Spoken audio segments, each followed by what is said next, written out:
Foundation और India international centre के इस संयुक्त आयोजन में आपका स्वागत है।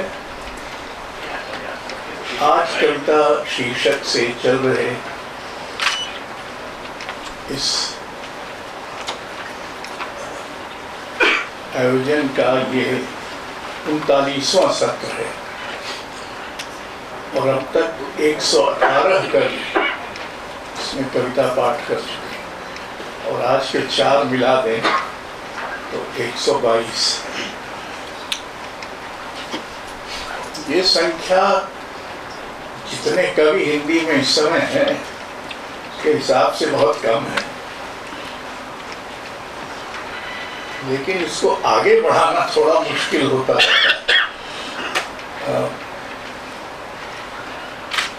कभी किसी ने कहा कि आपका जो तथाकथित प्रतिमान है उसके हिसाब से पता नहीं कितने और कवि इसमें शामिल हो सकते हैं।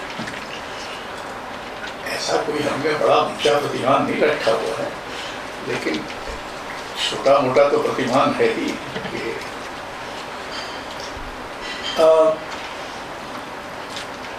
इस आयोजन के 2 पक्ष हैं। एक तो ये है कि धीरे धीरे कविता इतनी पढ़ी जाने लगी है कि वो सुनी कम जाने लगी है, उसके अवसर भी कम होते हैं। जो होते हैं वो तो बड़े विकराल हैं, इनमें से ज़्यादातर कवियों को न तो बुलाया जाएगा, नहीं शायद बुलाया जाए तो जाएंगे। एक ज़माने में जब मैं नया नया दिल्ली आया था तो DCM का कोई एक कवि सम्मेलन होता था, तो उसकी मुझे एक चिट्ठी आई और उसमें मुझे आमंत्रित किया गया, तो मैंने कोई जवाब ही नहीं दिया। तो पहले साल तो ठीक था, फिर दूसरे साल फिर चिट्ठी आई, तो फिर भी मैंने जवाब नहीं दिया। तो जो उसके कर्ता धर्ता थे वो मुझसे मिलने आए। मैं उनको वैसे जानता था, मुझे ये पता नहीं था कि वो उसके कर्ता धर्ता विनय भरत राम, जो वैसे मैं उनको शास्त्रीय संगीतकार के रूप में जानता था। मैं उनको बिरला भरत राम चरत राम संप्रदाय के सदस्य के रूप में नहीं जानता था। तो उन्होंने मुझसे कहा कि हम आपको बुला रहे हैं, आपको जवाब ही नहीं देते हैं। तो मैंने कहा देखिए, आपके कवि सम्मेलन में जो कवि आते हैं वो एक तरह के गजल गायक हैं और हम एक तरह के ध्रुपद गायक हैं। तो अब गजल गायकों के बीच ध्रुपद गायक क्या करेगा? तो इसलिए मैं अपनी जगह जानता हूँ, अपनी औकात जानता हूँ, इसलिए मैं नहीं आता। पहले उन्होंने कहा नहीं, कुछ पैसे ऐसे की मामला हो तो बताइए, हमको तो कोई दिक्कत नहीं है। 25,000 रुपये दे रहे थे और 25,000 रुपये 93-94 में इतने कम भी नहीं होते थे जितने आश्चर्य हो गए हैं। तो खैर, तो यही किस्सा कुछ यहाँ भी है कि यहाँ हम ध्रुपद गायकों को बुलाते हैं, यानी कम से कम ऐसे गायकों को जिनको आमतौर पर हम यहाँ दिल्ली में या सुन नहीं पाते हैं। पढ़ी जाने वाली कविता और सुनी जाने वाली कविता में थोड़ा अंतर होता है। कवि की अपनी आवाज में जब आप कविता सुनते, सारे कवि अच्छे अपनी ही कविता के अच्छे पढ़ने वाले नहीं होते। और इसका एक अद्भुत उदाहरण फैज अहमद फैज बहुत खराब कविता पढ़ते थे और ऐसा एक संयोग हुआ कि एक बार मैं भारत से और वो पाकिस्तान से जापान में एक साथ थे, तो रोज शाम को उनके साथ रसरंजन होता था। तो मैंने फिर एक दिन हिमाकत की उनसे, हमने कहा ऐसा आप क्या बर्टोल्ट ब्रेख्त की एलिनेशन के सिद्धांत में विश्वास करते हैं? बोले मियाँ पहले ये तो बताओ कि एलिनेशन का प्रिंसिपल है क्या?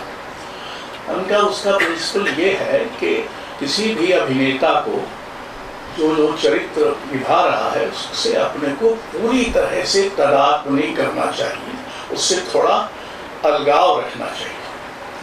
तो कहते मियाँ मुझ पर कैसे तारी होता है? हम तो आप पे ऐसे तारी होता है कि आप अपनी कविता ऐसे पढ़ते हैं, उतनी जल्दी जल्दी पढ़ते हैं जैसे दूसरे की पढ़ रहे हैं। उन्होंने कहा देखो मैं तुम्हें एक भेद बताता हूँ, ये सही है, लेकिन इसका भेद ये है, खासकर हिंदुस्तान में हम पंजाबी लोग हैं और हमारी उर्दू का तलफ़्फ़ुज़ जब तक गड़बड़ा जाता है तो ऐसा तो नहीं लगता, पढ़ने से कहना नहीं, आप ध्यान नहीं दिया होगा। यहाँ बहुत सतर्क रहते हैं जब हिंदुस्तान में आते हैं, नहीं तो हम गलत को गलत कह जाएंगे जैसा कि होता है। तो बहरहाल ऐसे भी कवि हैं जो लिखते उतना अच्छा नहीं है जितना अच्छा पढ़ देते हैं, तो ये भी एक इसका पक्ष है। और ऐसे तो बहुत सारे हैं जो लिखते तो अच्छा है पर पढ़ अच्छा नहीं पाते। तो बहरहाल हम लोग इसका एक पक्ष तो ये है। दूसरा पक्ष ये है कि इस बहाने हम इस समय हो रही कविता को एक आर्काइव तैयार करें, क्योंकि आपको ये जान के आश्चर्य होगा कि आज तक निराला की आवाज हमको कहीं नहीं मिली। बहुत कोशिश की थी, एक ज़माने में हमने, पता चला कि आकाशवाणी ने बहुत अच्छा आर्काइव था, उसको सबको नष्ट कर दिया। संभवतः संगीत का थोड़ा बहुत बचा हुआ होगा, तो अभी उसमें हिंदू मुसलमान करके बहुत सारा नष्ट हो चुका होगा। तो ये जो आवाज़ है कवियों की, जैसे हमारे पास जयशंकर प्रसाद की, बड़े बड़े कवियों की कोई आवाज़ नहीं, जबकि ये साधन सब उस समय हो चुके थे। तो हमने इसका एक पक्ष ये है कि हम इस तरह का ये प्रयत्न किया। एक प्रयत्न हमने महात्मा गांधी अंतर्राष्ट्रीय हिंदी विश्वविद्यालय में किया था, जिसका मैं दुर्भाग्य से संस्थापक कुलपति हो गया था। हमने करीब 36 कवियों को की वीडियो रिकॉर्डिंग की थी, फिल्म रिकॉर्डिंग की थी। उनमें से अब ऐसे कम से कम 7-8 कवि हैं जो दिवंगत हो चुके हैं और जिनकी एकमात्र वीडियो रिकॉर्डिंग तभी हुई, न उसके पहले हुई न उसके बाद हुई। तो ये कवि जो आज आ रहे हैं, इनका मैं इनको ये एक मरणोत्तर भाव नहीं देना चाहता हूँ कि हम आपकी कविता इसलिए रिकॉर्ड कर रहे हैं कि एक दिन आप नहीं होंगे पर आपकी आवाज़ बची होगी। वैसे भी युवा लोग तो अपने को अमर मानते हैं, और ये मैं नहीं कह रहा हूँ कि विलियम हेजलिट ने कहा था, young think that they are immortal. तो मैं आग्रह करूँगा कि हमारे कवि आ जाए, उनका नाम लिखा हुआ है जहाँ जहाँ वहाँ बैठ जाए। देवयानी भारद्वाज, पराग पावन, राजेंद्र धोड़ापकर और पार्वती के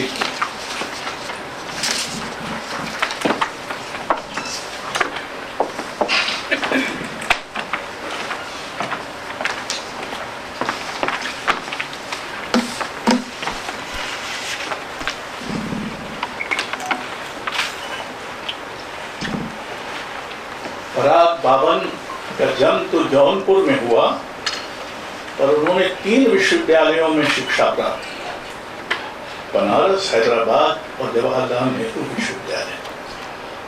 और अभी अभी उन्होंने अपनी पीएचडी की थीसिस जमा कर दी। तो इसके पहले कि वो डॉक्टरेट से विभूषित हों, हमने उनको यहाँ बुला लिया ताकि उनके किसी के सामने डॉक्टर लगाना मुझे बहुत संकोच होता है, क्योंकि जिंदगी में मैं कभी डॉक्टर हो नहीं पाया और दूसरों का होना पसंद भी नहीं करता। एक डिग्री मुझे 2 मिली थी, मानद क्या कहते हैं, तो 1 मिली थी हैदराबाद केंद्रीय विश्वविद्यालय से। तो जब वो बरमूला कांड हुआ तो मैंने वापस कर दी। अब एक अभी और बची हुई है, ग्वालियर से है, तो सोच रहा हूँ उसका भी कोई अवसर आ जाएगा। इसको भी वापस कर देंगे। तो बहरहाल उन्होंने, उनका पहला कविता संग्रह राजकमल से शीघ्र प्रकाशित होने वाला है और वो उपन्यास, अपना पहला उपन्यास लिख रहे हैं और कई कविताएं हम लोगों ने सब पढ़ी हैं, आप जानते हैं।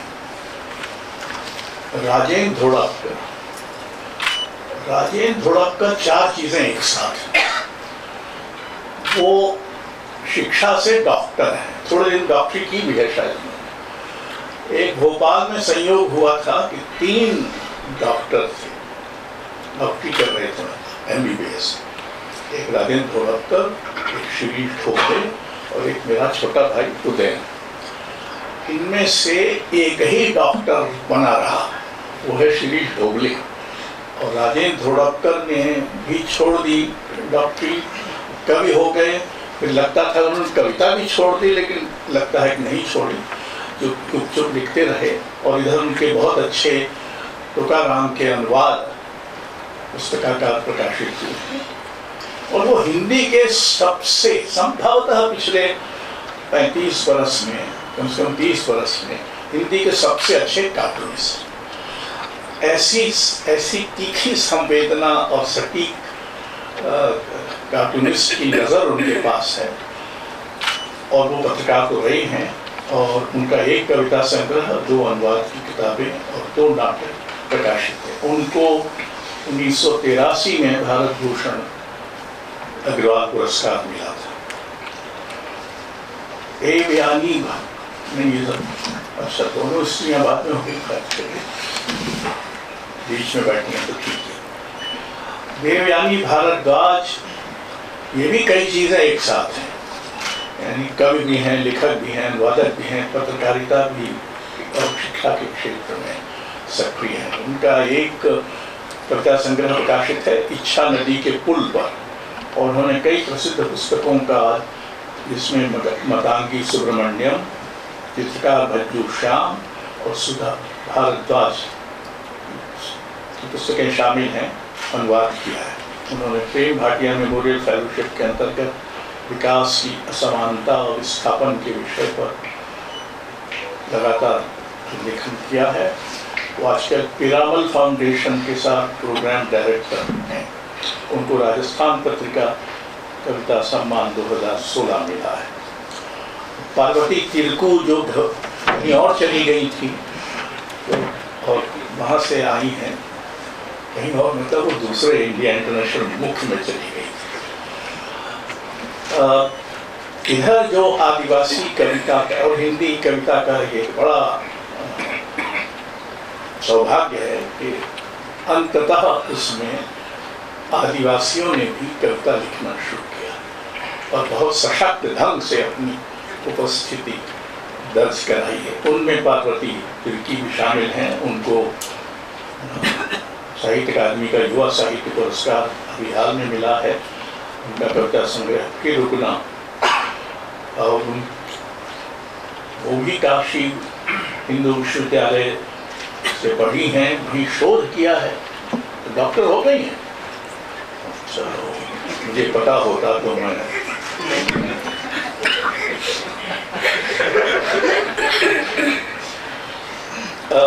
उनको विष्णु खरे युवा कविता सम्मान भी मिला है। और उन्होंने कुडुक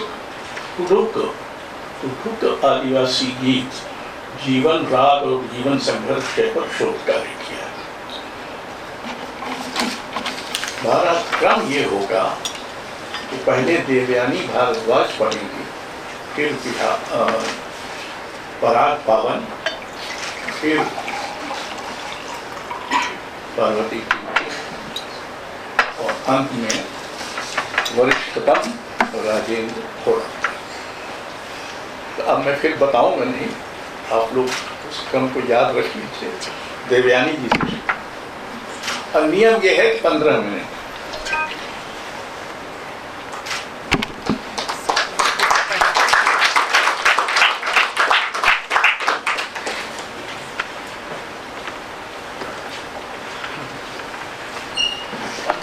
एक मिनट शामिल है जो आने में लगे। तो बहुत शुक्रिया अशोक जी का, रजाना न्यास का कि यहाँ भागीदारी के लिए आपने मौका दिया। बहुत नियमित लिखती नहीं हूँ, बहुत अधिक छपती नहीं हूँ, तो कुछ पुरानी कविताएं पढ़ूंगी, कुछ इधर का नया पढ़ूंगी। सितंबर का महीना है, एक कविता मेरी सितंबर में ही है, उसी से शुरू करती हूँ। सब कुछ होता है सितंबर में। सितंबर में हार श्रृंगार फूलता है, सितंबर में पानी बरसता है, सितंबर में धूप अच्छी लगती है और छाँव भी, सितंबर में प्रेमी घर से भाग जाते हैं, सितंबर में वे प्यार रचाते हैं, सितंबर में दिल टूट जाते हैं, सितंबर में साथी छूट जाते हैं।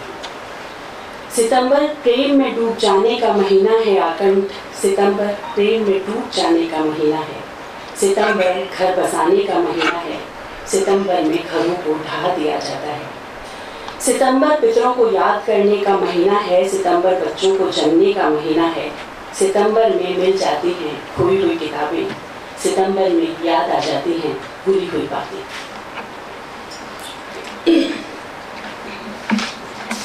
ये कविता है इच्छा नदी के पुल।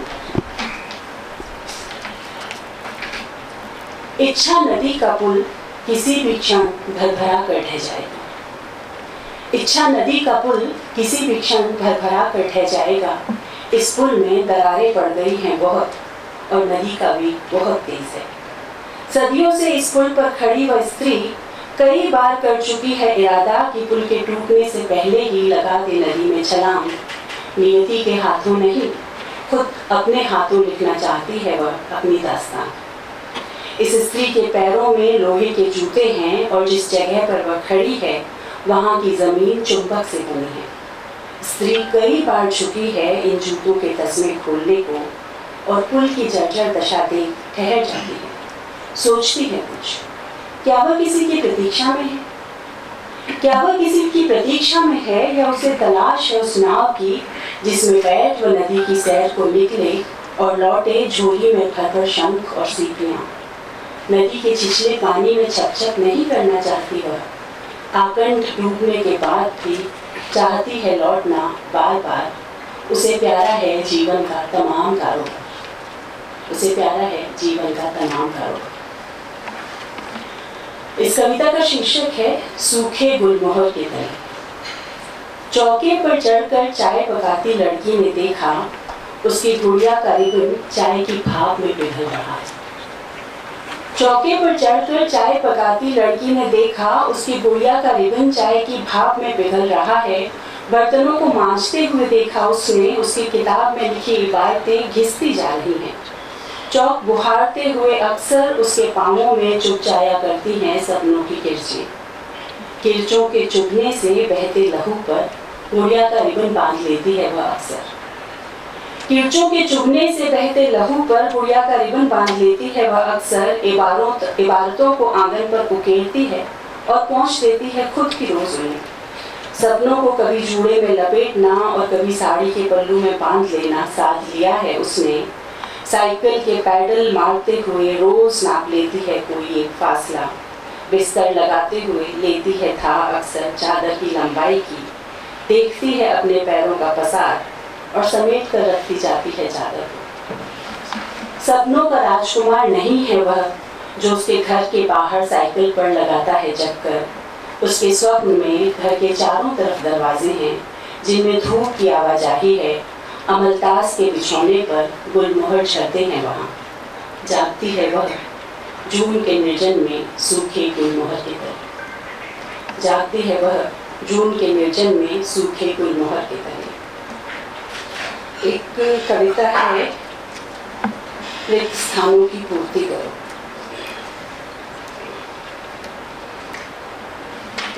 इससे पहले मैं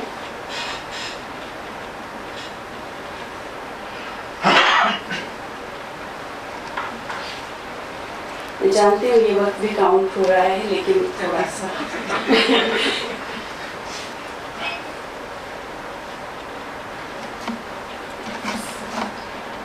रिक्त स्थानों की पूर्ति करना।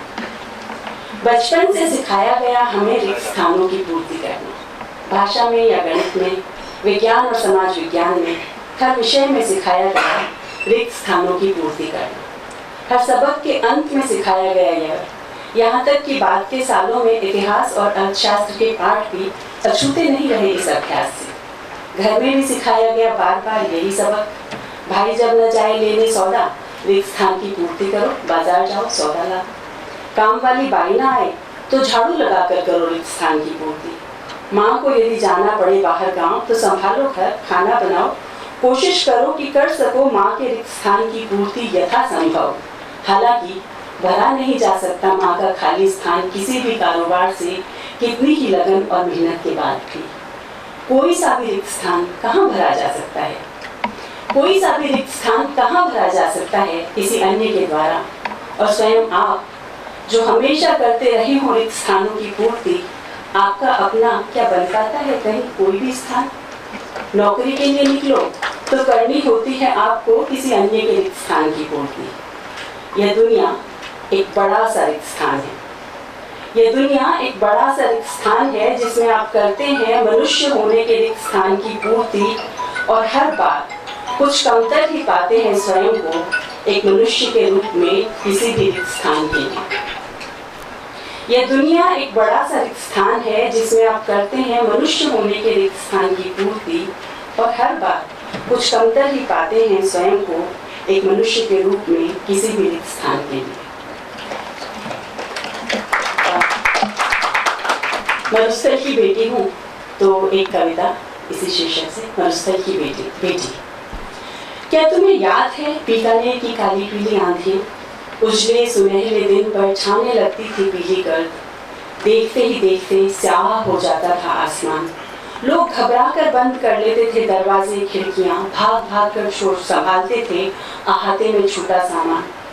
इतनी दौड़ भाग के बाद भी कुछ तो छूट ही जाता था, जिसे अंधड़ के बीच जाने के बाद अक्सर खोजते रहते थे हम कई दिनों तक। कई बार इस तरह खोया सामान मिलता था पड़ोसी के अहाते में, कभी सड़क के उस पार फंसा मिलता था किसी झाड़ी में, और कुछ बहुत प्यारी चीजें खो जाती थी हमेशा के लिए। मुझे उन आंधियों से डर नहीं लगता था। उन झुलसा देने वाले दिनों में आंधी के साथ आने वाले हवा के ठंडे झोंके बहुत सुहाते थे। मैं अक्सर चुपके से खुला छोड़ देती थी खिड़की के पल्ले को, और उससे मुंह लगाकर बैठी रहती थी आंधी के बीच जाने तक। अक्सर घर के उस हिस्से में सबसे मोटी जमी होती थी फूल की परत, मैं बुहारती उसे, अक्सर सहती थी माँ की नाराजगी, लेकिन मुझे ऐसा ही करना अच्छा लगता था। बीते इन वर्षों में कितने ही ऐसे झंझावात गुजरे। मैं बैठी रही इसी तरह खिड़की के पल्लों को खुला छोड़ ठंडी हवा के मोह में बंधी। अब जब बीत गई है आंधी, बुहार रही हूँ घर को, समेट रही हूँ बिखरा सामान, खोज रही हूँ खो गई कुछ बेहद प्यारी चीज़ों को। यदि तुम्हें भी मिले कोई मेरा प्यारा सामान तो बताना ज़रूर। मैं मरुस्थल की बेटी हूँ, मुझे आंधियों से प्यार है।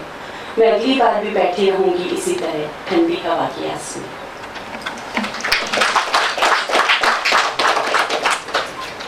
कुछ इधर की कविताएं हैं। कई बार जो किसी घटना के इर्द गिर्द कविताएं होती हैं वो उस वक्त में लिखना होता है, मुझे पता नहीं कि वो बात तक भी कितनी सामयिक बनी रहती हैं। मैं सुना रही हूँ, आप लोग बताइएगा। पूर्वोत्तर की लड़कियाँ, ये जब मीराबाई को पुरस्कार मिला तो 2021 में भारोत्तोलन में पदक जीती थी, उस वक्त लिखी, खटकती रहती है तुम्हारी आंखों में, दिल्ली की सड़कों पर, देश के विश्वविद्यालयों में, पार्कों में, शॉपिंग मॉल में पक्तियाँ सुनती हैं, छेड़ी जाती हैं, चिंकी और चीनी नामों से बुलाई जाती हैं।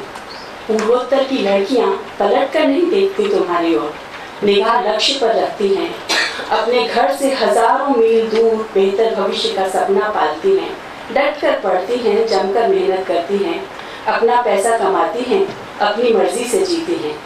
हर तरफ भेड़िए हैं, हर पल चौकन्ना रहना है, चुस्त कपड़े पहनती हैं, वर्जिश करती हैं, खूब हंसती हैं। तुम कुत्ते की तरह दुम हिलाते घात के इंतजार में रहते हो, वे दुनिया में नाम कमाती हैं, तुम भारत की बेटी कहकर इतराते हो।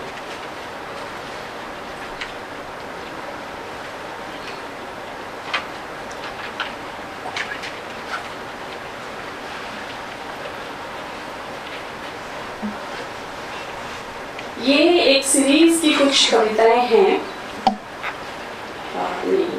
छोड़ती हूँ।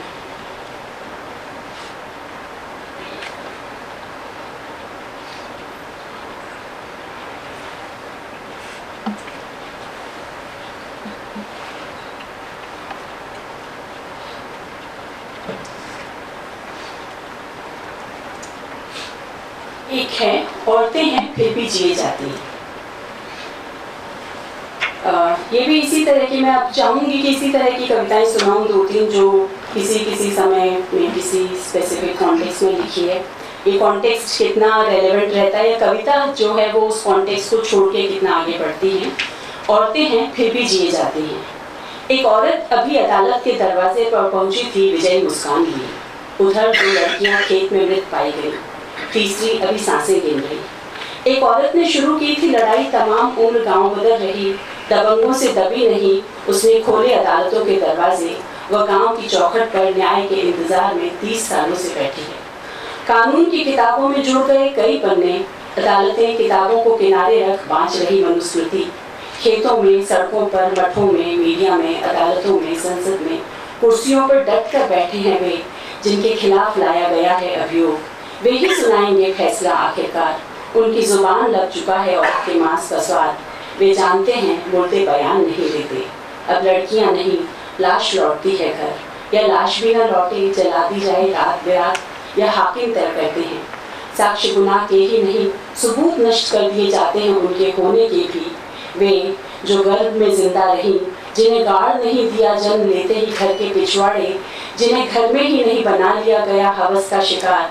वे स्कूल, सड़क, खेल, अस्पताल, गांव, शहर, दफ्तर, कहीं भी किसी भी पहर आज़ाद नहीं है लपलपाती निगाहों से। जिसके हाथ आ जाए वह अपने औजार से हार जाए, तो सरिया, चाकू, तलवार, तेजाब किसी भी जतन से उन्हें रोल डालना चाहते हैं। औरतें हैं फिर भी जिए जाती हैं, और पुरुषों से प्रेम किए जाते हैं।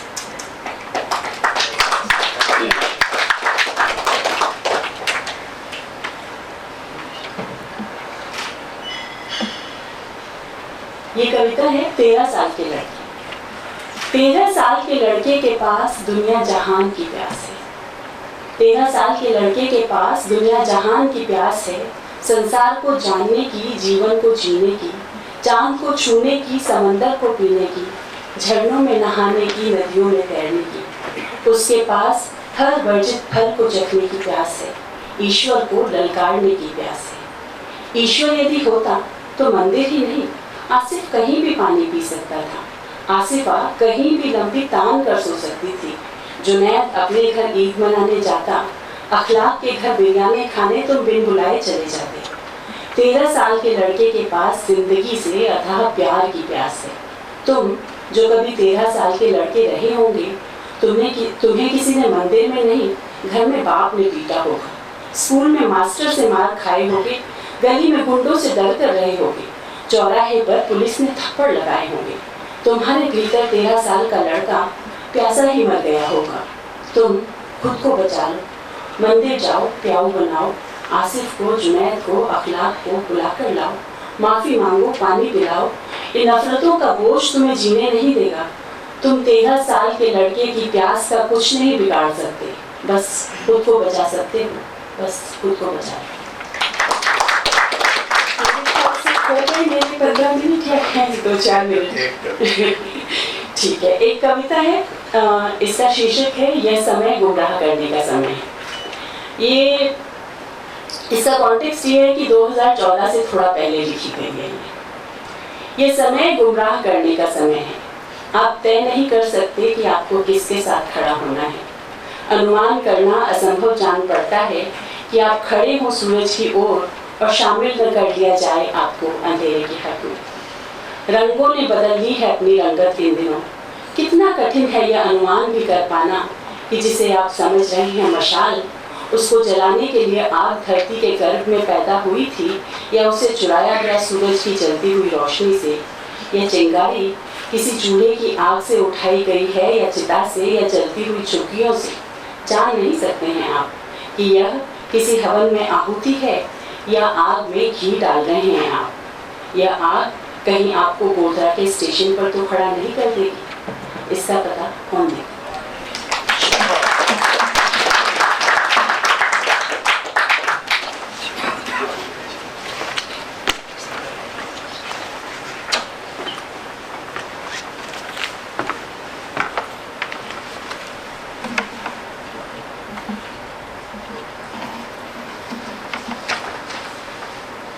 नमस्कार।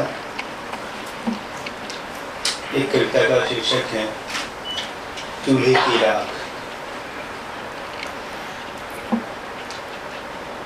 उन दिनों चूल्हे लीप दिए जाते और चौका एक हल्की सी नमी के नीचे कितना पवित्र दिखने लगता था। सब कुछ साफ कर दिया जाता, पर माँ बचा कर रख लेती थी 2 मुट्ठी राख। सुबह की राख शाम के लिए, शाम की राख सुबह के लिए। जब डेगची चढ़ जाती आग पर और शुरू हो जाता था पकाने का कार्य व्यापार, हम दोनों भाई माँ की बगल में बैठ जाते। तब माँ हमारे सामने फैला देती थी वही बचाई हुई 2 मुट्ठी राख। उस पर बनाती थी अपनी भाषा का पहला अक्षर। हमें कहती थी पीछा करो इन अक्षरों का।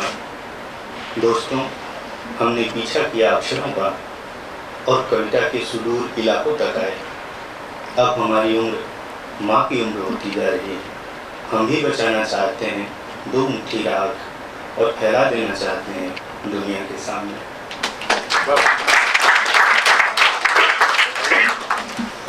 एक दूसरी कविता है साड़ियाँ। बहुत पुरानी स्मृति है। हम मुश्किल से हुआ करते थे 1.5 हाथ ऊंचे। कभी डर कभी लाज से छुपा करते थे माँ की साड़ियों के पीछे। तब साड़ियों की गंध माँ की गंध से अलग नहीं हुआ करती थी। और सभी स्त्रियों की साड़ियाँ, खासकर चाचियों और बुआओं की, एक किले के घेर की तरह होती थी हमारे लिए। हमारी भागती हुई खिलखिलाहट उनमें धड़ाम से गिरती थी। हमारी उम्र के कदम तेज होने लगे। बीच में बहुत सारा बाजार आ गया। हमारे हाथ से सरक गई साड़ियों की सुगंध। अब यह लौटने जैसा है। एक बार फिर से नए तरीके से साड़ियाँ हमारे सामने हैं। मैं बहुत सारी साड़ियाँ खरीदना चाहता हूँ। जितनी स्त्रियाँ उतनी साड़ियाँ, उससे भी 2 चार अधिक। प्रेम के लिए बनाना सीखना चाहता हूँ उनके रंगों का एक मूर्त गीत। स्वीकारोक्तियों से समस्याएं नहीं सुलझती, फिर भी मैं जब भी देखता हूँ स्त्रियों को साड़ी में, मैं उन्हें कुछ देर और देखना चाहता हूँ। आखिर किस धागे से संभव होती है सुंदरता, किस सूत से रची जाती है वह सादगी। मैंने देखा है उन्हें कछाड़े मारकर धान रोपने के लिए पानी और मिट्टी में उतरते हुए, गोबर उठाए हुए सर पर। मैं जानता हूँ उनका इतिहास और कभी कभी उनकी साजिश भी। उनकी राजनीति और कोई रहस्य नहीं है, पर जब लहराता है उनका पल्लू, मेरा ज्ञान झटका जाता है उनके खोइंचे से। मैं जब समूह में देखता हूँ स्त्रियों को साड़ी पहने हुए, मुझे लगता है उनके पास एक साझी भाषा है जिससे वे लिख रही हैं एक सामूहिक कविता। मेरे साथ मृत्यु तक जाएगा साड़ियों का ये चुपचाप आकर्षण। मेरे साथ मृत्यु तक जाएगा साड़ियों का ये चुपचाप आकर्षण। हो न हो मृत्यु भी आए साड़ी की शक्ल में और उसकी ओट लेते हुए हम सोचें कि यह माँ है, हम छुप रहे हैं माँ के पीछे।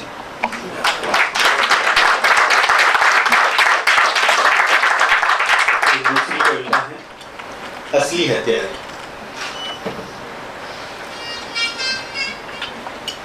असली हत्यारे बंदूक की असमर्थताओं को जानते हैं।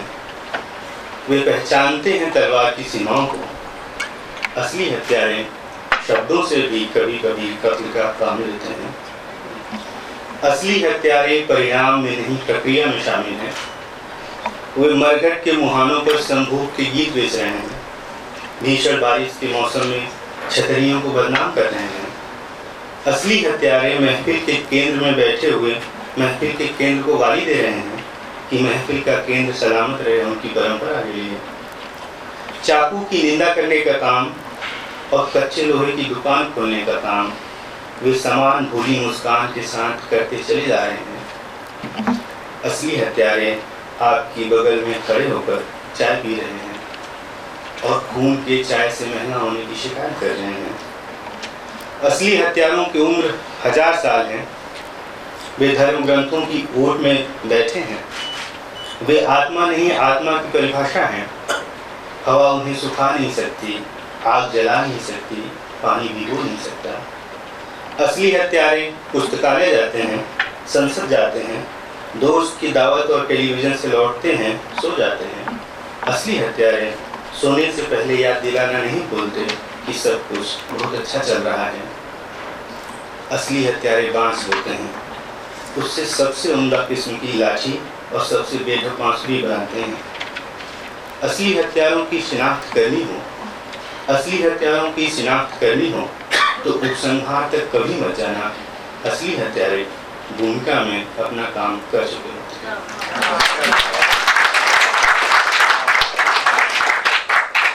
एक दूसरी कविता है, मेरे खून का एक संक्षिप्त इतिहास। मेरे पुरखे वहां जंगल के उस पार टीलों और पहाड़ों पर अपने ढोर लेकर गए थे और नहीं लौटे हैं। शाम गाढ़ी होती जा रही, यह बेला अंधेरे में डूबने वाली है। घिर आए हैं बादल, होने लगी हैं दिशाएं और मेरे पुरखे नहीं लौटे हैं। आकुलता की अति में लिपटा अजीब मनहूस मौसम है। रोशनी की हार पर रोने वाले हैं बादल। जंगल के रास्ते अभी डूब कर मर जाएंगे पानी में। रास्तों की मौत से पहले कबूतर लौट आए हैं घोंसलों में। मुर्गियां लौट आई हैं दड़ों तक। हिरन, घोड़े, गाय, बाघ, भेड़िए सब लौट आए हैं जंगल के इस पार। पर मेरे पुरखे टीलों पर बैठकर बांस की टोकरी बना रहे हैं, बनाते ही जा रहे हैं।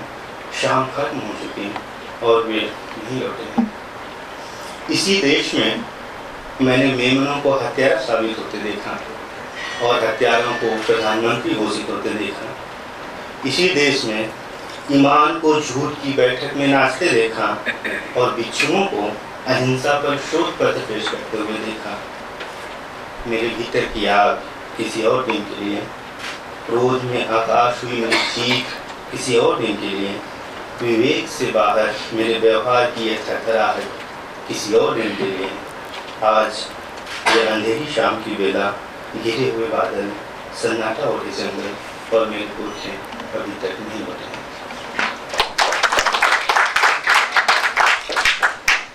एक कविता श्रृंखला है बेरोजगार।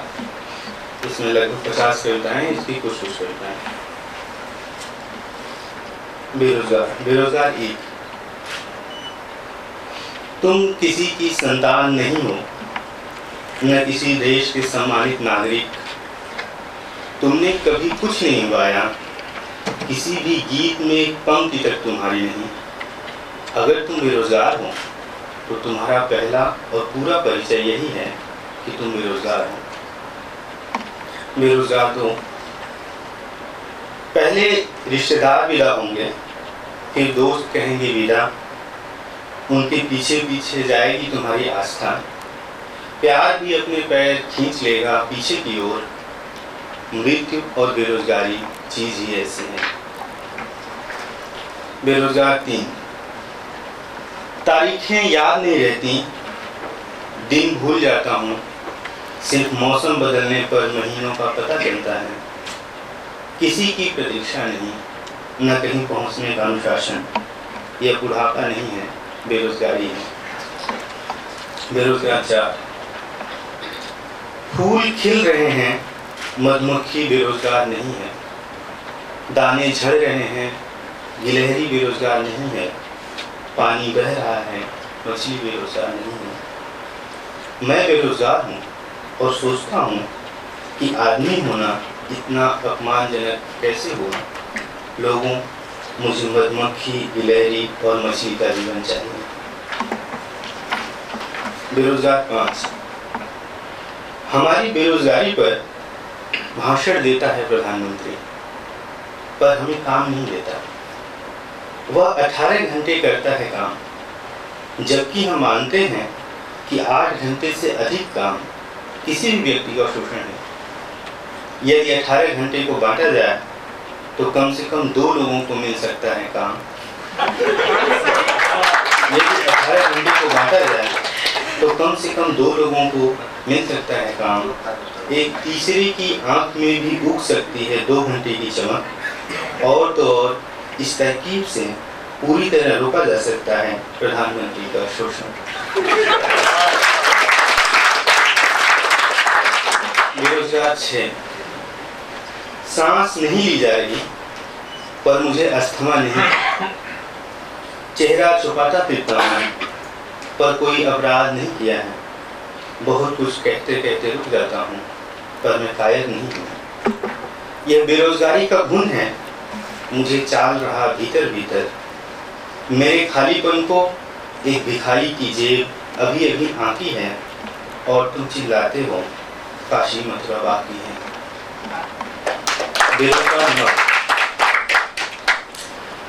प्रेम भी अकेला करता है और बेरोजगारी भी। प्रेम भी अकेला करता है और बेरोजगारी भी। एक का दुख दूर तक जाता है, दूसरे का परिवार तक। प्रेम तो फिर भी एक कहानी लायक छोड़ता है, बेरोजगारी कहीं का नहीं छोड़ती। कभी कभी सोचता हूँ यदि प्रेम भी एक काम होता तो मेरे पास होती अनंत नौकरियाँ।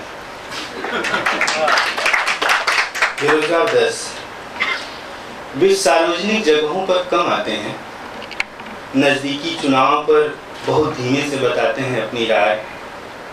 अतीत की उनकी जय कथाएं धूमी पड़ती जा रही हैं। वे बेरोजगार हैं, इतनी विकलता है उनमें, अगले मार्च तक उनकी आत्मा फट जाएगी और अगले अप्रैल तक उनका आखिरी अच्छा जूता भी। बेरोजगार 16, दलित की बेरोजगारी अलग थी, ब्राह्मण की अलग, स्त्री की अलग, पुरुष की अलग, आदिवासी की अलग तो नागर की अलग, मुस्लिम की अलग, मणिपुरी की अलग। पहचानें थीं और बटी हुई थीं, कभी कभी समांतर, कभी कभी विरुद्ध, कभी कभी तीव्र। देखने वाली बात यह थी, शराब और समाज सुधारक इन्हें एक नहीं कर पाते थे, बेरोजगारी कभी कभी कर देती थी। बेरोजगार 20, इतनी परीक्षाएं देते थे बेरोजगार, क्या उनका जन्म सिर्फ परीक्षाओं के लिए हुआ था? कागज के बाहर तक की असंख्य परीक्षाएं वे किसी से हाथ मिलाते हुए भी हल करते थे। कितने सारे सवाल जिनके जवाब किसी कुंजी में नहीं थे। जो उत्तर दे सकते थे वही लुटेरे थे उत्तर पुस्तिकाओं के। नौकरियों में भ्रष्टाचार की स्थिति क्या थी यह बताते भाषा अपने हाथ खड़े कर देती, और फर्जी डिग्रियों के बारे में क्या कहना, वह तो हथियारों के पास भी थी।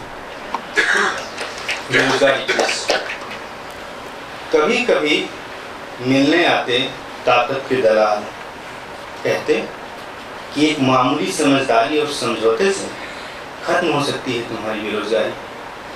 वे बताते थे कि शक्ति के समीकरणों में हम कहाँ थे और कहाँ हो सकते थे, मात्र एक अल्पकालिक वैचारिक समर्पण से। पर जाने क्या उगता था हमारे खेतों में कि हमारी जांघें अकड़ती थी और ताकत की सबसे महंगी मिठाई पर हम थूक थूक देते थे। बेरोजगार 22, मैं ढूंढता हूँ ऐसे साथ जो मेरे एकांत से सुंदर हों। मैं ढूंढता हूँ ऐसे शब्द जो अपने अर्थ से बड़े हों। मैं ढूंढता हूँ ऐसे प्यार जो क्षण से अधिक पूरे हों। मैं ढूंढता हूँ ऐसी सरकार जो धरती से ज़्यादा जवाबदेह हो। मैं ढूंढता हूँ ऐसी नौकरी जो झेल सके मेरी कविताओं को। बेरोजगार 24, पतझड़ में एक नीम की पत्ती झूमते हुए मिलने जा रही थी मिट्टी से। एक चिड़िया बसंत के मलबे हटाकर ढूंढ रही थी दोपहर का भोजन। एक चांद बिना पैर बढ़ाए हमारा पीछा कर रहा था हफ्तों से। एक बोगन फूल चेहरे पर धूप मल रहा था। बहुत से जादू घट रहे थे हमारे आसपास, पर हमारे जीवन की कविता में बेरोजगारी एक बिंब की तरह बैठी थी, जिसका अर्थ किसी काव्य शास्त्री से नहीं बोल रहा था। हम घंटों बैठे रहते थे, एक दूसरे को घेर कर कहते थे यार यह भी क्या बात हुई कि हर वक्त बस बेरोजगारी की बात हुई। बेरोजगार 27। कहते थे लोग कि रुढ़ाए नेनुआ की तरह लटका रहता था हमारा चेहरा। कहते थे लोग कि रुढ़ाए नेनुआ की तरह लटका रहता था हमारा चेहरा। हमारे साथ मनहूसियत का धुआं चला आता था, जैसे डिबरी के साथ चली आती है कालिख। हमें ऐसे देखते थे लोग जैसे सलाद में तितकू निकल आया हो खीरा। पर हमें सपने आते थे, जैसे पेड़ को आते हैं बारिश में नहाने के सपने, हमें भी आते थे काम पर जाने के सपने। आज की रात सिर्फ यह सोचकर हम पागल हो सकते हैं कि एक दिन हमारे पास नौकरी होगी। बेरोजगार ठीक है, मेरे पास का यही नहीं था। बेरोजगारी की आखिरी कविता आखिरी बेरोजगारी की कविता नहीं होती। बेरोजगारी पर लिखी जाती कविता खत्म हो जाती है, पर बेरोजगारी का दुःस्वप्न नहीं। मुझे नहीं पता और कितनी दूर तक खिसकता जाएगा अवसाद का यह लंबा चित्रण। मेरे साथी बेरोजगारों, तुम्हें मैं अपने अवसर देता हूँ और भाषा पीठ को भाषा में रखते हुए छटपटाता हूँ। मेरी कविताओं, यही तुमसे उम्मीद है, यही तुमको चुनौती भी। जाओ और उठाओ बेरोजगारों का पहाड़ जैसा दुख। शुक्रिया।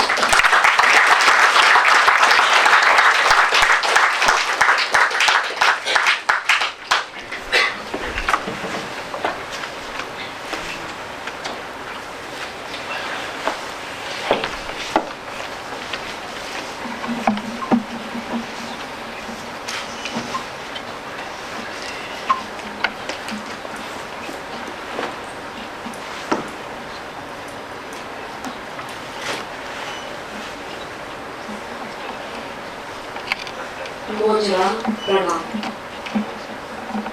पहली कविता का शीर्षक है खेखे यानी धरती।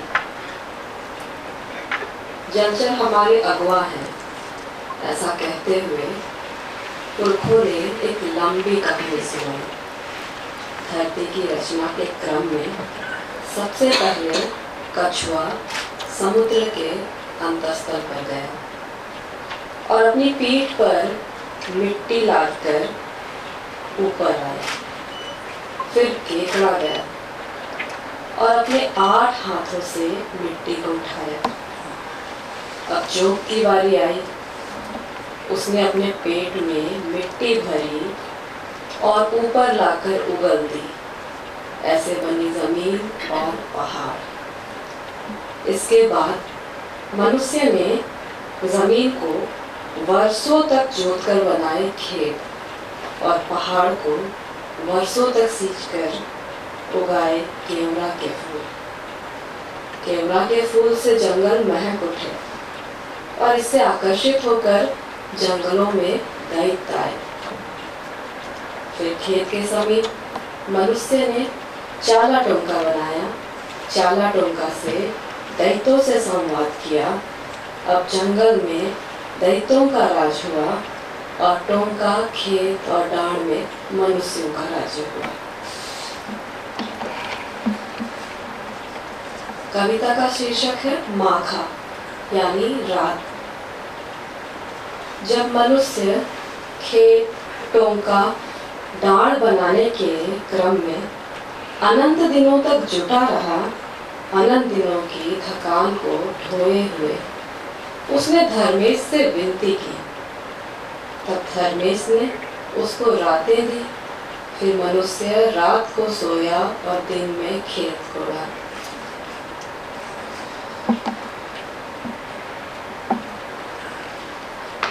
हमारे गांव की स्त्री। वह एक तारा थी, आसमान का वही तारा जो नदी जैसी बहती कभी दिखाई देती थी। शाम को जब वह पहाड़ से लौटती थी, हरिन चरवा तारे की तरह दिखाई देते थे, लाल सुनहरे। अखड़ा में नाचता हुआ उसका झुंड मोगरा तारे के समान ही गुच्छेदार दिखाई पड़ता था। वो हमारे गांव की स्त्री थी। उसका होना आकाश को सुंदर बनाता था।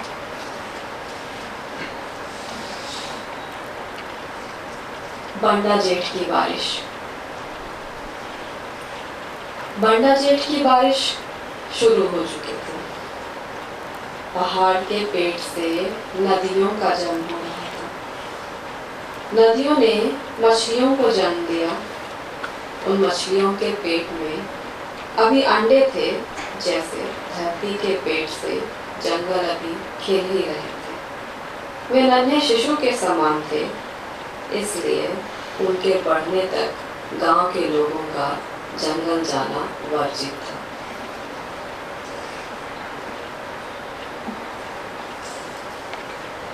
बात करना। मनुष्य ने सबसे पहले चिड़ियों से उनकी भाषा में बात करना सीखा। चिड़िया उसकी अगुआ बनी। उन्होंने नदियों और जंगलों से मनुष्य का परिचय कराया।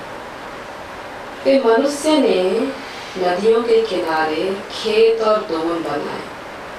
तब उसने बैलों की भाषा सीखी। ताता नाव ओहार ओहिर पाइछो ऐसा कहते हुए मनुष्य ने खेत में फसलों की बुआई की। धुमकुड़िया, ये हमारा शिक्षण संस्थान है। गांव के अखड़ा के समीप बगल एक घर में, जिसकी दीवार पर पानी की सुंदर रेखाओं की चित्रकारी की गई थी, गीत की ध्वनि सुनाई पड़ रही थी। यहाँ लड़कियां किसी रात फूल की तरह झकमगाते हुए अपनी संपूर्णता में खिल रही थी। उस घर के दरवाजे पर चांद की रोशनी दस्तक दे रही थी, इसलिए लड़कियों ने उसके लिए भी घर का दरवाजा खोला। यह उनका पहला रखा था।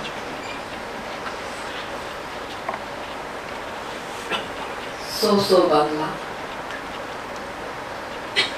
आसमान में तारे खिले थे। पेड़ पर भागजुगनियों का झुंड गांव के धुमकुड़िया में इकट्ठा थे लोग। रात के भोजन के बाद सोमरा की कहानी सुनने को बैठे थे।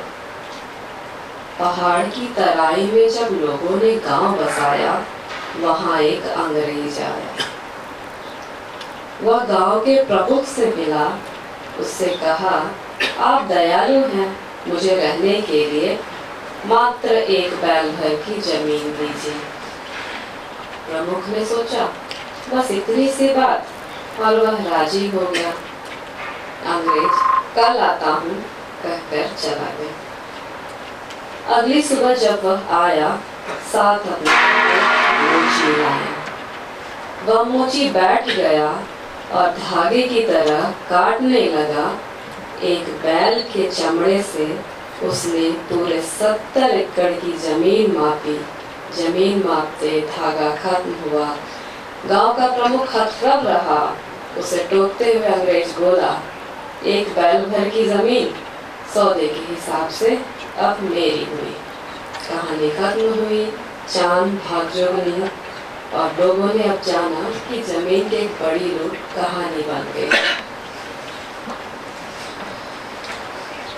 रिची पीढ़ी। रिची यानी रांची, अभी का रांची। 7 शहर घूमते हुए एक मुंडा मित्र ने डोरंडा से बहती नदी स्वर्ण रेखा की ओर इशारा करते हुए कहा, दुरंदा। पानी का गीत। नदी के गीत सुनकर पुरखों ने नदियों के गीत वाले इस क्षेत्र को दुरंदा कहा। दुरंदा से घूमकर हम मोराबादी पहुंचे। मोराई वादी, मूली का खेत। मूली के खेतों वाले क्षेत्र को मोराई वादी कहा गया था। उस वक्त हम रिची पीढ़ी घूम रहे थे। रिची पीढ़ी, रिची चिड़ियों का देश। झूला भूत। जंगल शांत था। जंगल का झूला भूत पेड़ पर झूल रहा था। कंद फूल और लकड़ी लेने जाने वाले लोगों से वह खूब खेलता था। वह उनको रास्ते से भटका देता था। लकड़ी चुनने के लिए जंगल जाने वाले लोग भूला भूत से परिचित थे, इसलिए जंगल में घुसते हुए वे प्रार्थना करते थे। इधर बीच उसकी प्रार्थना ना करने वाले लोग आए थे। शायद वे जंगल खोर थे। उन लोगों ने जंगल के बीच एक चौड़ा रास्ता बनाया और जंगल को किनारे कर दिया। फिर मकान बनाए, पक्के ऊंचे मकान, और जंगल को पीछे धकेल दिया। मनुष्य खेल रहा था इस नए शहर में और जंगल का भूला भूत अपना रास्ता भटक गया था। भूला भूत के भटकने से उसकी प्रार्थना करने वाले लोग भी भटक गए। वे इसी शहर के किसी ईंटे भट्ठे में गोल गोल घूम रहे हैं और उनके घर जाने का रास्ता भी अब कहीं खो गया है। इस कविता का शीर्षक है मंगरू के गीत। भादों के बादल आसमान में चढ़ चुके थे। वे पहाड़ के ऊपर थे। मंगरू वही था। बैलों को चराते हुए वह पहाड़ की ऊंचाई पर वहीं जाता था जहां बादल जाते थे। वर्षा होने ही वाली थी। मंगरू के गीतों की वर्षा। उसकी संगी शहर चली गई थी। गांव से कई लोग ईंटा भट्ठा और चाय बागानों में काम करने चले गए थे। चले गए लोगों की राह बादल भी रोज देखता था। मंगरू के गीत और बादल एक साथ बरसते थे। आखिर में चले गए लोग कब लौटेंगे? अब तो धान का मौसम भी लौट आया है। पहाड़ के नीचे खेत में कुछ लोग घिंगरी रोपा कर रहे थे। रोपाई की यह प्रविधि अक्सर काम करने वाले लोगों की कमी के समय अपनाई जाती थी। काम करते हुए लोग घुंघू ओढ़कर काम कर रहे थे। बारिश उन्हें नहीं भिगो पा रही थी, लेकिन मंगरू के गीत उन्हें अंदर तक भिगो रहे थे। उनके कानों में गीत की ध्वनि थी। अब तो धान का मौसम भी लौट आया है।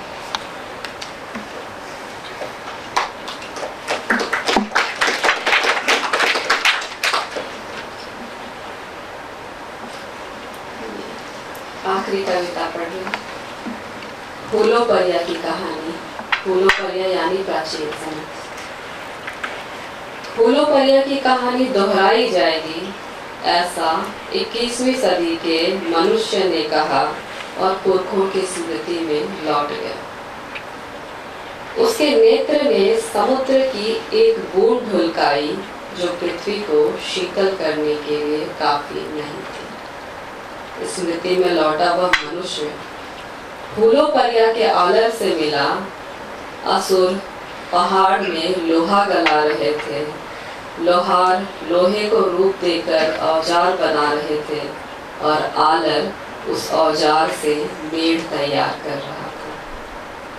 सीढ़ीदार खेतों से फूलों परिया का पहाड़ सुंदर लग रहा था। धर्मेश ने आलर के हाथों को सुंदर खेत बनाने की कला सौंपी थी। लोहे के फार से जमीन को चीरते हुए आलर जानता था कि लोहे की हर चोट धरती को करती है आहत, सो हर बार खेत कोड़ने से पहले वह धरती से मांगता था माफी। फूलों परिया का आलर कच्ची मिट्टी का बना था। अब भी वह हल्का गीला था। हवाओं को अपने शरीर के भीतर महसूस कर रहा था। धरती की शीतलता से हवा कोमल थी। स्मृतियों में लौटा वह मनुष्य आलर के हृदय की कोमलता महसूस कर पा रहा था कि अचानक स्मृतियों ने उसे बाहर धकेला। उसने पाया खुद को बगड़ू पहाड़ के सामने। लोहे के एक बड़े औजार ने पहाड़ को बेध डाला था। धरती तप रही थी। धरती के ताप से मनुष्य का शरीर भी धीरे धीरे तप रहा था और 21वीं सदी का वह मनुष्य फूलों परिया की कहानी दोहरा रहा था। देखो लोहे के ताप से पहाड़ के फूल मुरझा रहे, खरवा नदी सूख रही, अब मछलियां आसमान लौट जाएंगी। देखो सूरज के ताप से पृथ्वी फिर गर्म हो जाएगी। धन्यवाद।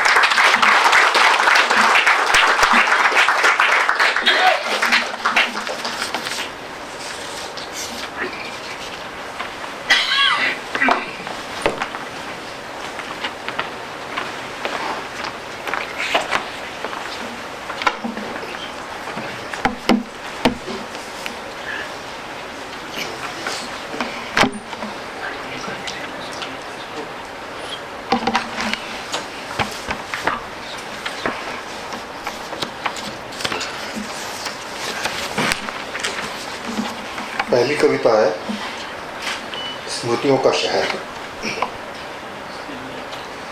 मैं शहर की एक सड़क पर शाम को निकला तो बारिश शुरू हो गई। शहर में नहीं, उस जंगल में जिसे काटकर यह शहर बसाया गया था। फुटपाथ पर लगे पत्थरों के दरारों में कुछ घास थी जो दरअसल उस जंगल में उगी थी। वो भीगने लगी। मेरे अंदर भी कुछ था शायद जो उस जंगल से आया था। वहां बारिश के गिरने की आवाज आ रही थी। शहर में एक मकान था जो खंडहर हो चुका था, जिसमें कभी वह एक लड़की रहती थी जिससे मैं प्रेम करता था। उस मकान के आंगन में उगे हुए झाड़ झंखाड़ भीग रहे थे। मैं वहां भीगता रहा खड़ा। जब मैं वापस लौट रहा था तो किसी ने नहीं देखा कि उनके बीच एक भीगा हुआ आदमी चला जा रहा है। मैं उस शहर में इतना अजनबी हो गया था कि किसी को दिखाई नहीं दे रहा था।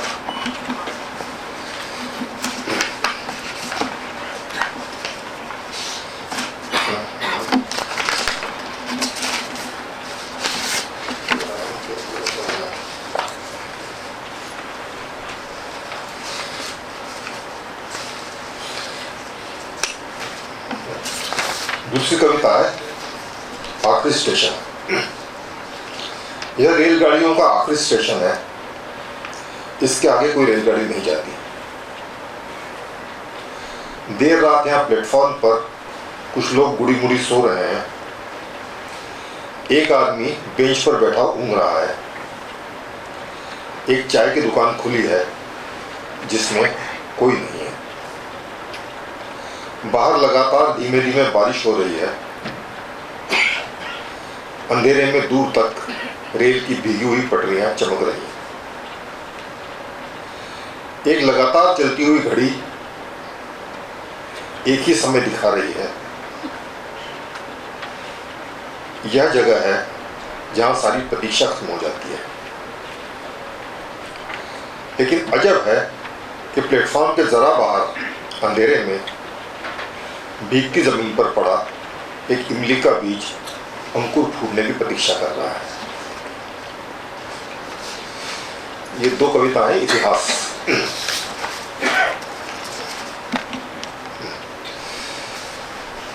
तीन आदमी गिरे, एक दूसरे पर गिरे। पहला रात पाली की ड्यूटी करके थक गया था। उसे चलते चलते नींद का झोंका आ गया। वो दूसरे पर गिरा। दूसरा खाया पिया मध्यवर्गीय आदमी ऐसा तत्पर खड़ा था कि बस कोई धक्का दे तो गिरे। दूसरा गिरा तीसरे पर, जिसके हाथ में मनचाहे इतिहास की पाठ्य पुस्तक थी, जिसमें मनचाहे नायकों के 56 फीट लंबे कटआउट थे और खलनायकों के कहीं सिर नहीं थे तो कहीं दर नहीं थे। उसमें राणा सांगा के घाव इब्राहिम लोदी के शरीर पर छपे थे और अकबर की आंखें पृथ्वीराज चौहान की पगड़ी पर चिपकी हुई थी। मनचाहे इतिहास की किताब फुटपाथ पर बिखर गई। सारे नायक और खलनायक अपने वास्तविक रूप और आकार में आकर लड़ने लगे। सारे खलनायक और नायक अपने वास्तविक रूप और आकार में आकर लड़ने लगे और सारे शहर में बिखरने गए और सारे शहर में बिखर गए। गिरा हुआ इतिहास पुरुष बहुत पछताया। मैं गिरा तो गिरा, इतिहास को बिखरने से रोक लेना था। दूसरी कविता, इसका नाम भी इतिहास है, अशीचक भी इतिहास है। मैंने उससे कहा, एक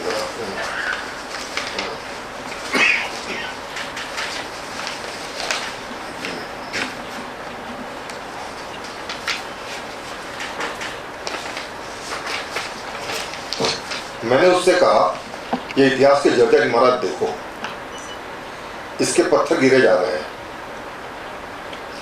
यहां से इन लोगों को निकालो, कुछ मरम्मत का इंतजाम करो। देखो देखो उस छज्जे के नीचे जहां 4 आदमी ताश खेल रहे हैं, वहां कभी भी ऊपर से पत्थर उड़ सकते हैं। वही 13वीं शताब्दी में एक आदमी चूरन की दुकान खोलकर खड़ा है और उसके ठीक बगल में 16वीं शताब्दी में किसी ने पूजा सामग्री की दुकान खोली है। वह देखो 4 बड़े बड़े पत्थर लगभग गिरने को है, उसके ठीक नीचे रस्सी पर एक पजामा सूखने को है। बताओ, इतिहास में कोई पजामा सुखाता है भला? उसने कहा, मैं क्या कर सकता हूं? मैं ठहरा 12,000-28,000 की ग्रेड में एक class 3 non gazetted officer. Retire होने तक ज़्यादा से ज़्यादा बन पाऊंगा डिप्टी डायरेक्टर। मैं कैसे इतिहास बदल सकता हूँ? मैं तुमसे कह रहा हूँ, तो समझदारी की बात है, समझो। भलाई इसी में है कि जो कुछ जैसा है वैसा ही चलने दो। 2 कविता हैं, न्यायालय। अपने काले सफेद फूलों से महकता है न्यायालय, अपने काले सफेद फूलों से महकता है न्यायालय। वकील करते हैं जिरह, करते हैं हास्य विनोद, विधि विधानों की मंद हवा में डोलते हैं। बाहर न्यायालय के परिसर में प्लास्टिक की चादरों की छत के नीचे बहुत से वकील एक अंतहीन अर्जी लिखे जा रहे हैं। न्यायालय परिसर के बाहर एक चाय की गुमटी में बैठा है एक बूढ़ा आदमी, जाने कब से। वो किसी से नहीं पूछता कि क्या फैसला हुआ। आसमान में उड़ रही एक चील की परछाई बूढ़े आदमी के सामने रखी चाय की प्याली में तैरती है। चील की परछाई बूढ़े आदमी के सामने रखी चाय की प्याली में तैरती है। एक दिन वह चील चपट्टा मारकर नीचे उतरेगी। बूढ़ा आदमी जानता है फैसला तभी होगा। दूसरी कविता, न्याय। न्यायाधीश अपने सपने में तैर रहा है एक स्विमिंग पूल में। तभी एक घंटी की तेज आवाज बर्राती है, न्यायाधीश न्यायाधीश न्याय करो। न्यायाधीश कहता है, मेरे सपने में न्याय नहीं है। मेरे सपने में स्विमिंग पूल है जिसके चारों तरफ ऊंची ऊंची अलमारियों में असंख्य किताबें और कागजात हैं। एक बड़ा सा मकड़ी का जाला इनके इर्द गिर्द फैला है। एक बहुत पुराना टाइपराइटर लगातार न्याय की भाषा में अन्याय और अन्याय की भाषा में अनिर्णय लिखता जा रहा है। एक दिन ऐसा होगा न्यायाधीश, स्विमिंग पूल का सारा पानी सूख जाएगा, किताबों कागजातों समेत सारी अलमारियां भरभरा कर गिर पड़ेगी। सपना तब जब टूटेगा, न्याय तभी होगा। मेरा ख्याल है अब कितना वक्त है? 7 मिनट। एक ही कविता है। अब मेरी काफी उम्र हो चुकी है और नाकामी का ही सही मुझे काफ़ी अनुभव हो चुका है, इसलिए प्रेम के बारे में कुछ सलाह मैं दे सकता हूँ। पहली बात, और जो भी हो, प्रेम की गरिमा को बनाए रखना। अक्सर वही चीज़ है जो अंत तक बची रहती है। थोड़ा बहुत पछतावा चलेगा, आखिर हम सब इंसान हैं, गलतियां करते हैं, करते रहेंगे। कुछ उदासी अत्यंत खुशी के क्षणों में भी बनी रहेगी, कुछ उदासी अत्यंत खुशी के क्षणों में भी बनी रहेगी। उससे पीछा छुड़ाने की मत सोचना, वह नहीं जाएगी। कविता लिखने से तो कौन किसी को रोक सकता है, अलबत्ता तस्वीरें मत संभाल के रखना। कविता लिखने से तो कौन किसी को रोक सकता है, अलबत्ता तस्वीरें मत संभाल कर रखना। वे स्मृतियों के स्वाभाविक विकास में बाधा बन जाती हैं। चिट्ठियां कुछ सह सकते हो, वे धीरे धीरे अपने आप ही खो जाती हैं। जहां तक मूर्खताओं का सवाल है, जितनी चाहो कर सकते हो। जहां तक मूर्खताओं का सवाल है, वे जितनी चाहो कर सकते हो। प्रेम वास्तव में मूर्खताओं का एक विशाल समुच्चय तो है। प्रेम वास्तव में मूर्खताओं का एक विराट समुच्चय ही तो है। बुढ़ापे में भी जिन्हें याद करके चेहरे पर मुस्कान ना आ जाए, ऐसी मूर्खताएं अगर नहीं की तो फिर प्रेम क्या किया।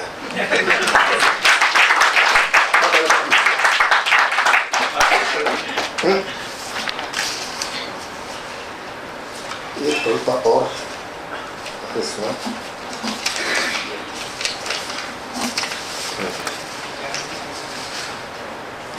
आधी रात तेज प्यास से टूटती है नींद, आधी रात तेज प्यास से टूटती है नींद। जागना इस दुनिया में है या किसी और सपने में पहुंच जाना है। इस दुनिया में वही सब जाना पहचाना, इस दुनिया में वही जाना पहचाना कमरा है। छत पर घूमता पंखा, हल्का अंधेरा और उमस। कमरे के बाहर उबाऊ मौसम है, नशे में धुत कारें हैं। कुछ लोग किसी को धन के नाम पर पीट पीट कर मार डाले रहे हैं। दूसरी ओर सपना है, इसमें अतीत, वर्तमान और भविष्य गड्ढमड्ढ है। उसमें प्राचीन अतृप्त इच्छाएं, वासनाएं और भय हैं। शताब्दियों पुरानी सूखी हुई खून के और आंसुओं की लकीरें हैं। दोनों के बीच तेज प्यास है, खंजर की नोक की तरह चुभती हुई।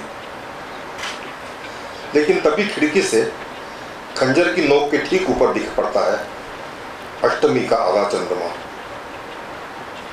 कहते हैं चंद्रमा की किरणों में अमृत होता है, कहते हैं चंद्रमा की किरणों में अमृत होता है। मैं देखता हूँ खंजर की नोक पर से लुढ़कती हुई कुछ ओस की बूंदें।